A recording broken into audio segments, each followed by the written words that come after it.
Hi everyone, welcome to our course, and for today let's learn more about ethics. So this time let's discuss more about the ethical principles and disciplines that are in line with our lesson or with the course.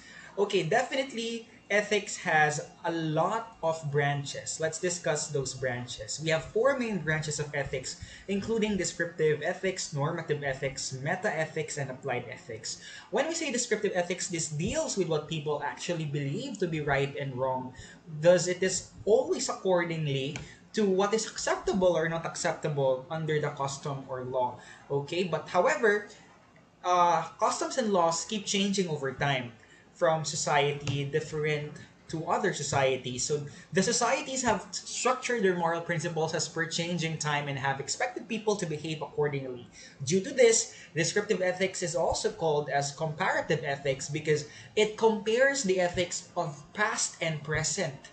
Okay, so we can say that one ethical belief from a certain culture is not the same with the other culture. It also takes inputs from other disciplines such as anthropology, psychology, sociology, and history, and so much more to explain what is right and what is wrong from a moral perspective.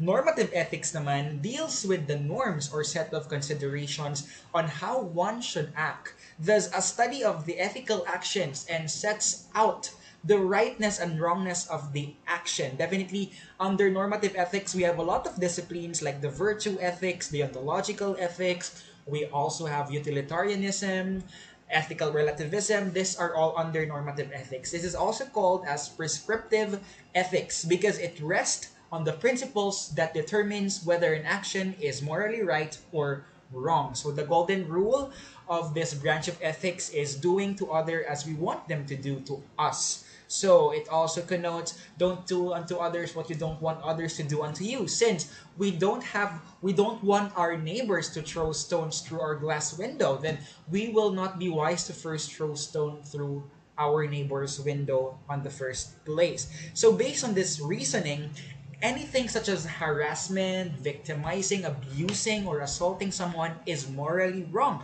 So, normative ethics provides justification for punishing a person who disturbs the social and moral order. Okay. Metaethics or analytical ethics deals with the origin of the ethical concepts themselves.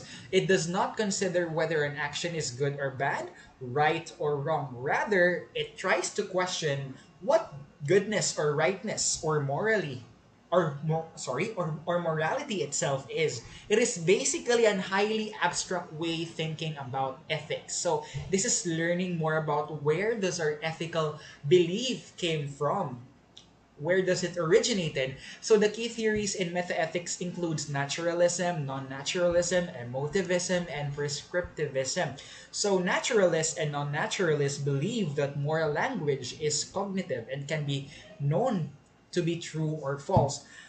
Also, emotivists deny the moral utterances are cognitive holding, that they consist of emotional expressions of approval or disapproval, and that the nature of moral reasoning and justification must be reinterpreted to take these essential characteristics.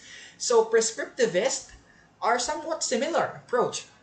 Okay, so this is arguing the moral judgments are prescriptions or prohibitions of action rather than the statements of the fact about the world. So, for a general view, metaethics explores as well as the connection between values, reasons for action, and human motivation, asking how it is that moral standards might provide us with reasons to do or refrain from doing. Applied ethics deals with the philosophical examination from a moral standpoint of particular issues in private and public life, which are matters of moral judgment. So this branch of ethics is the most important for professionals in different walks of life, including doctors, teachers, administrators, rulers, and so on and so forth. This is more of the application of the ethical beliefs and principles. There are six key domains of applied ethics. So we have here the different decision ethics. All right. So we have ethical decision making process, professional ethics for good professionalism, clinical ethics for good clinical practices, business ethics for good business practices, organizational ethics for ethics within and among organizations, and social ethics.